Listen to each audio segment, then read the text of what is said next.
Hello, and welcome to my channel IELTS Listening. Let's start with one of the best practice tests for improving listening skills. You'll hear a number of different recordings and you will have to answer questions on what you hear. There will be time for you to read the instructions and questions, and you will have a chance to check your work. All the recordings will be played once only.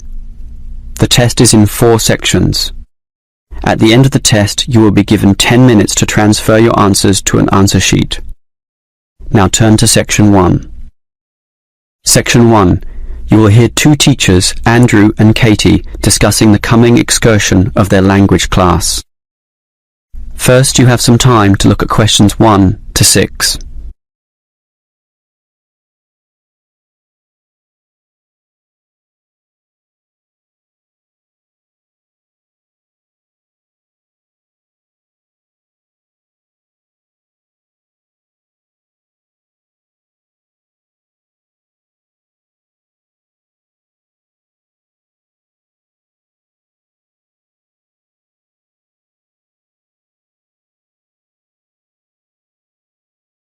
Now we shall begin.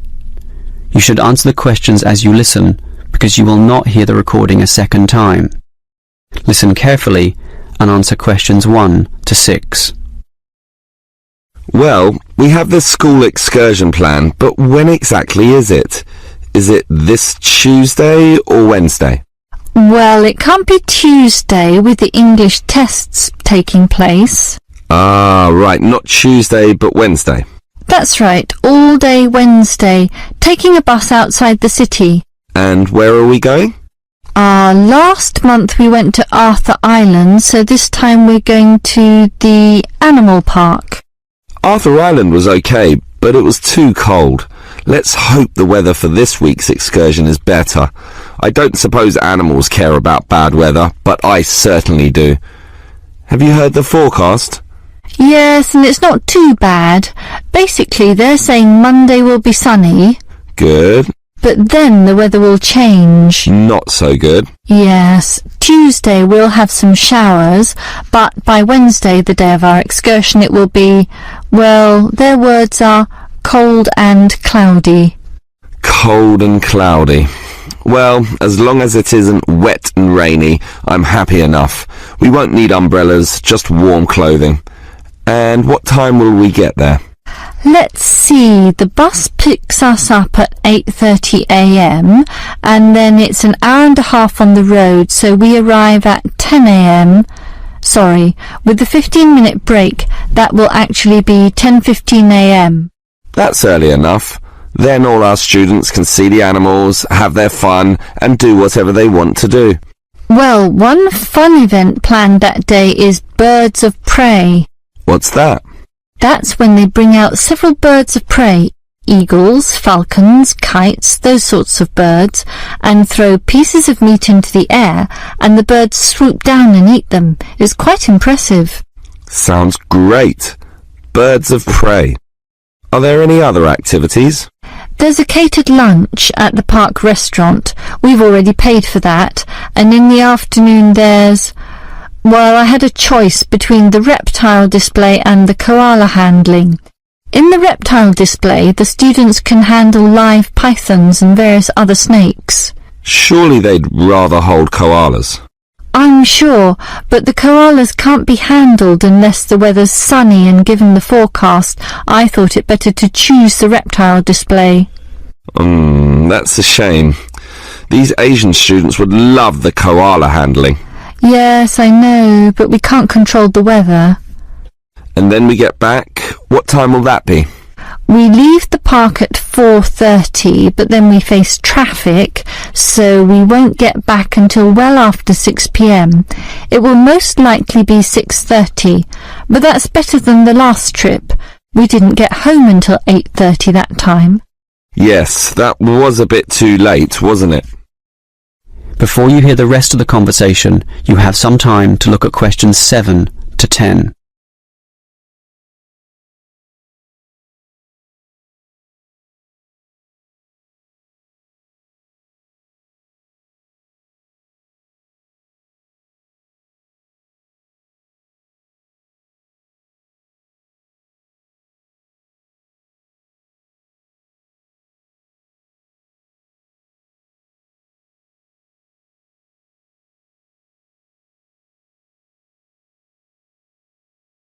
Now listen and answer questions 7 to 10.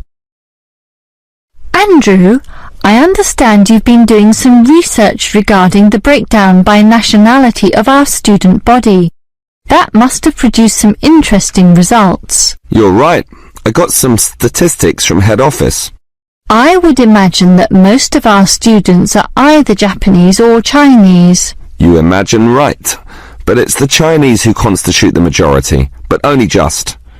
I had thought Koreans might be second, but it's actually the Japanese, quite close behind. It's somewhat surprising, but obviously all those study tours that our university markets in Japan are bringing in students. What's the breakdown exactly? Japanese are a quarter of the whole, which is considerable. Last year they were only 16%, so that market has grown nicely. The only other proportions of some weight are the Indonesians and Koreans, about the same. Indonesians at 15% and the Koreans are a little higher, not like last year when they were less than 10%. I thought we'd have more Indonesians than Koreans. Well, as I said, they're about the same. Just like the Saudi and Thai student numbers, almost the same also, both just under 10. Which one is bigger? Thai students number just a fraction more. As for the other nationalities, collectively they're only 3%, so it wasn't worth giving each of them a separate category. I just grouped them under other. That's Vietnamese, South American, a couple of Russians, and so on. That is the end of section 1. You now have half a minute to check your answers.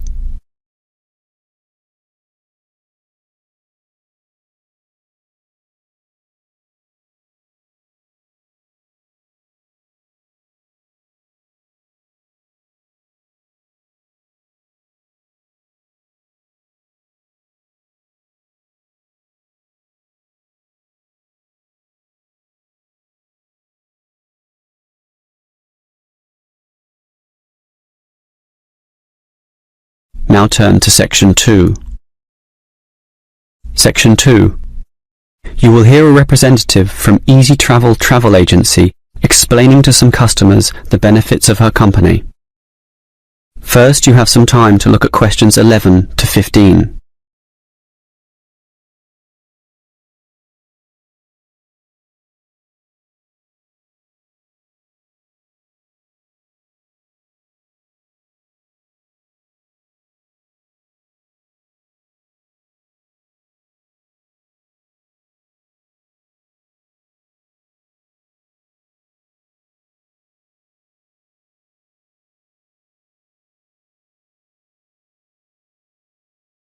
Now listen carefully and answer questions 11 to 15. Hello everyone. Now you're here because you're interested in travel, right? And you're in the right place. For Easy Travel we have the best deals for the best locations. We specialize in eco-travel, or holidays designed to get you amongst nature, ignoring the hustle and bustle of big cities. So whether you want to hike in Nepal, as many people do, or follow some jungle paths in the rainforests of Queensland, we can give you the best deal. If you look at our office here, you'll see our overseas consultants. That's for trips overseas, obviously, to Europe, to North America, but primarily for the Asian market, which is generally more popular in this part of the world. Most people like that touch of the Orient, right? But they also like the domestic market, since this country offers its fair share of beautiful natural vistas. What about the deserts, anyone? What about some striking red rock gorges? Then talk to our domestic consultants, who can arrange anything you want. But they deal with the accounts in the morning, so you'll need to talk to them in the afternoon. And remember, our office doesn't open at night, sorry to say. Now, around the outskirts and outer regions of this city, there are many beautiful places that you might not be aware of, and the advantages of these regional locations are many. Mostly by being closer, some of them can be done in a day tour. Yes, it's fast and convenient with none of those long-haul bus trips which often leave you cramped and uncomfortable and stuffing heavy suitcases into luggage racks.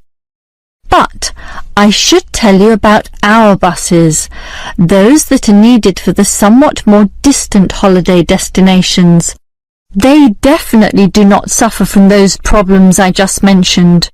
We use the services of the famous Sleek Line Company, whose buses are known as the very best. Yes, they are big, yes, they are comfortable, but what makes them especially different is the personal attendant who accompanies the driver, ready and willing to serve you and ensure that your trip is the very best. So whether it's overseas or local, we can certainly give you what you want. Now, do you have any questions? Before you hear the rest of the talk, you have some time to look at questions 16 to 20.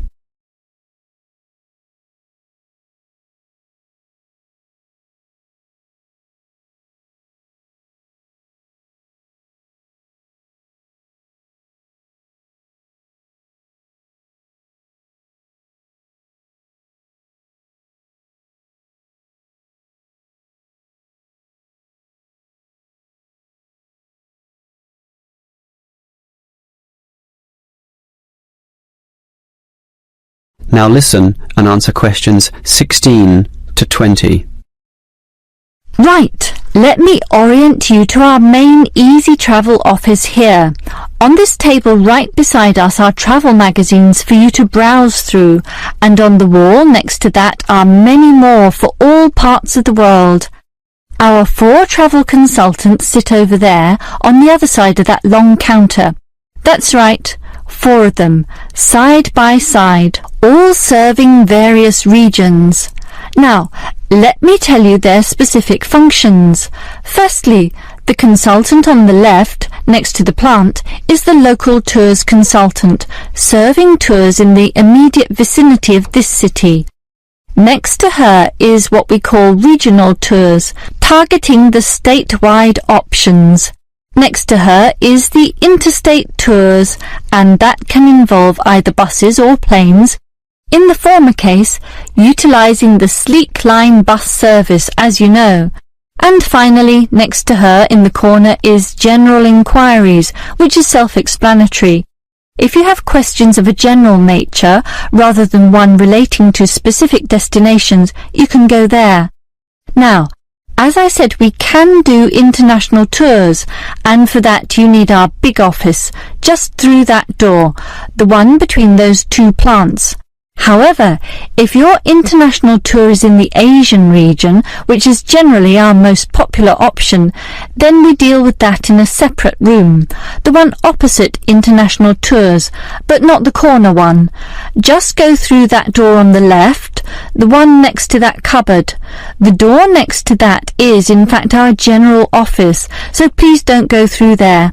That's reserved for staff members only. That is the end of section 2. You now have half a minute to check your answers.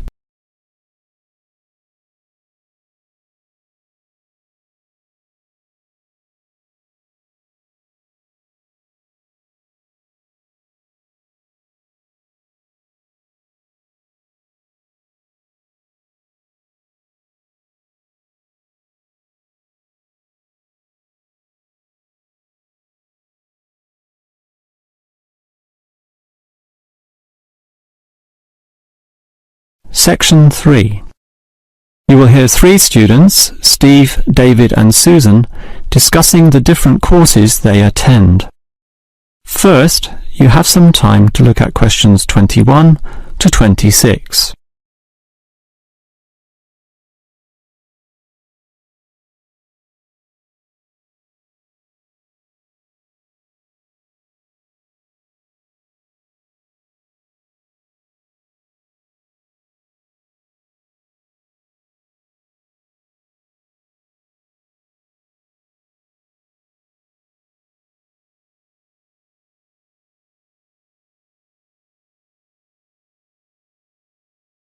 Now listen carefully and answer questions 21 to 26.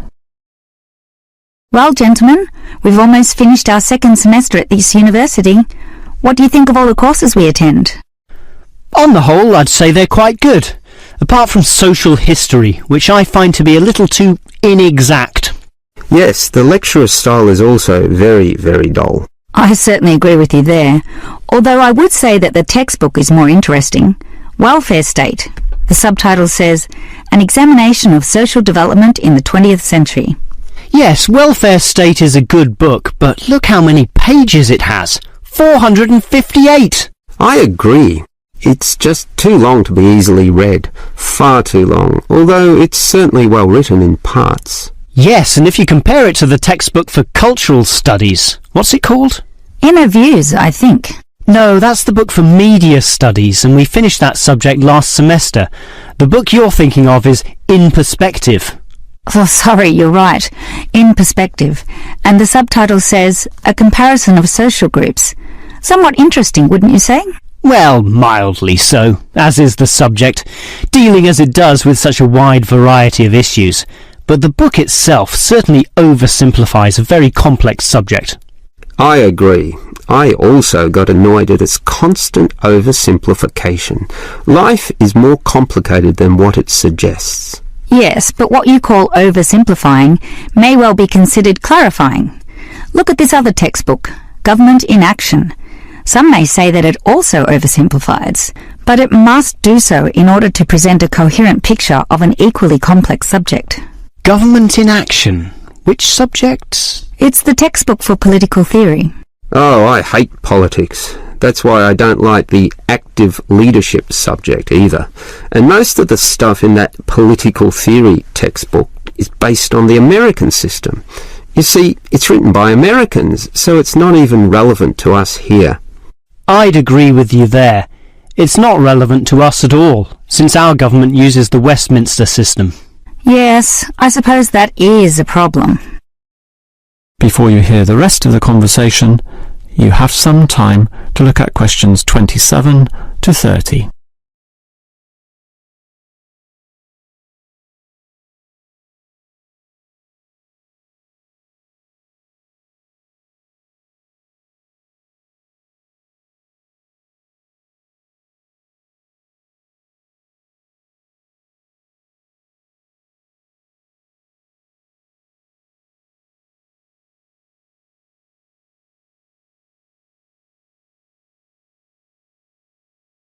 Now listen and answer questions 27 to 30.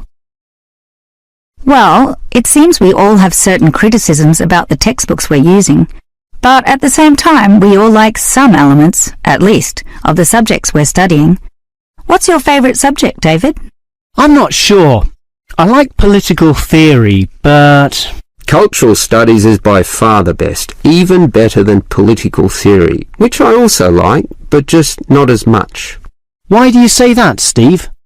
I was thinking perhaps social history is worth considering as best. Social history is good, but I made my choice because the subject is relevant to this modern society. But so is social history, and I like the historical element, which the other subjects lack. Even political theory examines history only briefly, and in a very narrow way, so I'd say social history is the most rewarding for me. What about you, Susan?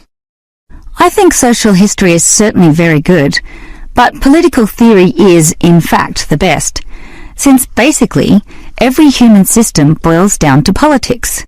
So, despite a certain irrelevancy in the details, the basic message remains as relevant as ever.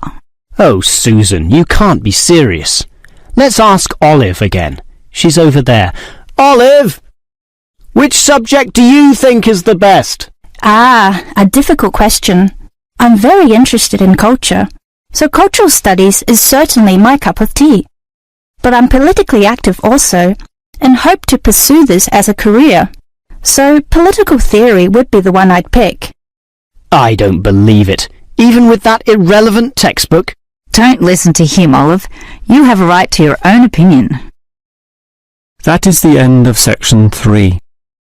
You now have half a minute to check your answers.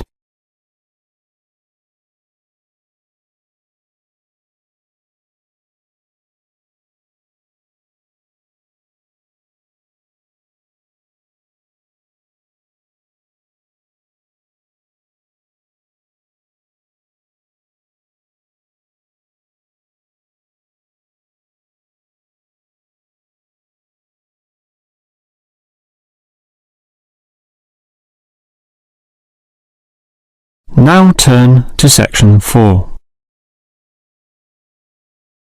Section 4. You will hear a lecturer talking about the movement of population towards cities. Now you have some time to look at questions 31 to 35.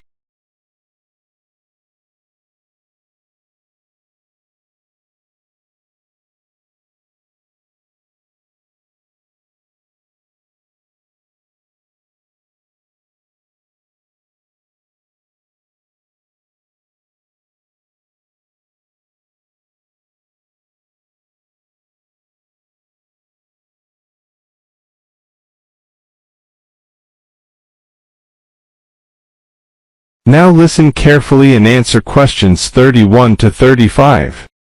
If you consider the farms of old, the type your father or grandfather grew up on, they were small and labour-intensive, requiring lots of workers. In addition, they often had a diversity of products, be that animal or vegetable, say cows and sheep, or oranges and lemons, with some peaches and a few chickens on the side for the production of eggs. The many workers involved raised their families who needed products and support services, such as medical clinics and schools, so the small country towns had mercantile activity, storefronts and community participation with all ages present and a distinct town culture. And how it has changed. Travel to any small country town in virtually any developed country and you will often see that these places are now somewhat forlorn and deserted, lacking life and vigour. Many of the residents have long since moved towards the big cities, so the country areas have become depopulated and their downtowns empty. This phenomenon is so predictable and widespread that it even has a name, rural flight or rural exodus, and it has produced some fairly predictable problems. As for the causes of rural exodus, the most obvious is the industrialization of agriculture. This comes in two aspects, one of them being monocultural farming practices. What this means is that it is now more efficient to have one product and focus on its needs almost exclusively. So, for example, animal husbandry will usually involve a single type of animal, say pigs, but with huge factory farming techniques, or, in other words, the second aspect, economies of scale. This means instead of 200 pigs, there'll be 2,000, tightly fitted into small pens or cages with high-density waste disposal and automatic feeding systems. Yet, despite this huge size, it can all be controlled by just a dozen farm workers pushing the right button. You might not like it, but in a competitive market, the cheaper the overheads, the better, and one can't argue with market economics. It's simply the way of the modern world, and it has changed the face of rural districts mostly for the worst. Before you hear the rest of the lecture, you have some time to look at questions 36 to 40.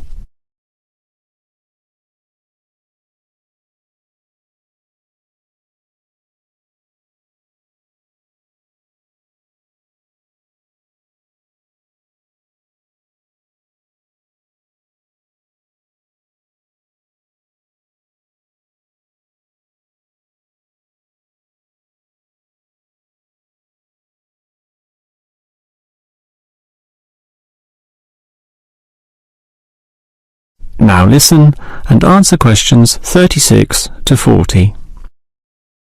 We can talk at length about the problem of rural exodus, but what about solutions?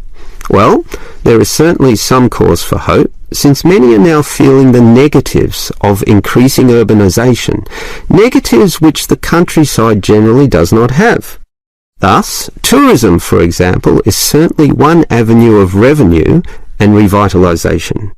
The most important consideration here is that the local residents themselves participate in developing such initiatives and deciding what happens, since outsiders, be they state government or city-based planners, do not fully understand the local settings. the possibilities which may be on offer, or the town culture, since even small rural areas can be highly distinctive from neighbouring ones. For example, the Daylesford area has developed a tourist industry based on the natural springs there, putting forward the angle that this water is relaxing and revitalising for the health. There has been the development of spas, saunas and small-scale accommodation within its picturesque hillsides. And another solution is to utilise the predominant local product.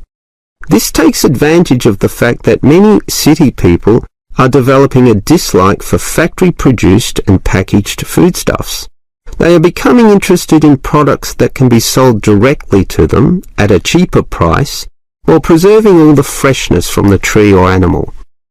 It is important here that the country area is not only characterised by a specific product, but markets this idea well. For example, many areas of country Victoria have developed widespread grape growing and winemaking facilities and encourage wine tasting tourism, now a thriving industry with an international patronage. Similarly, Harcourt is famous for apples, Shepparton for mature cheeses, and Mildura for its citrus products.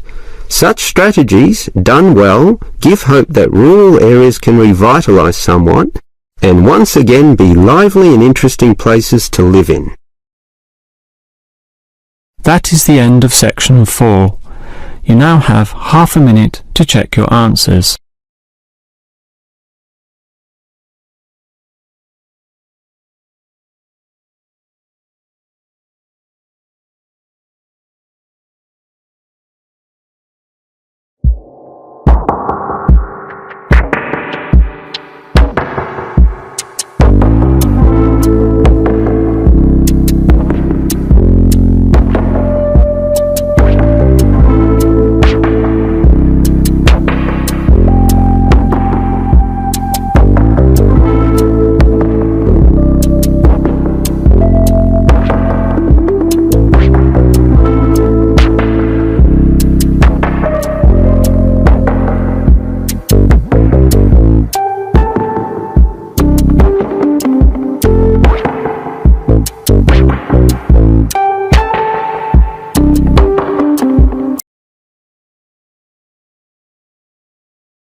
Dear viewers, thank you for taking this listening test.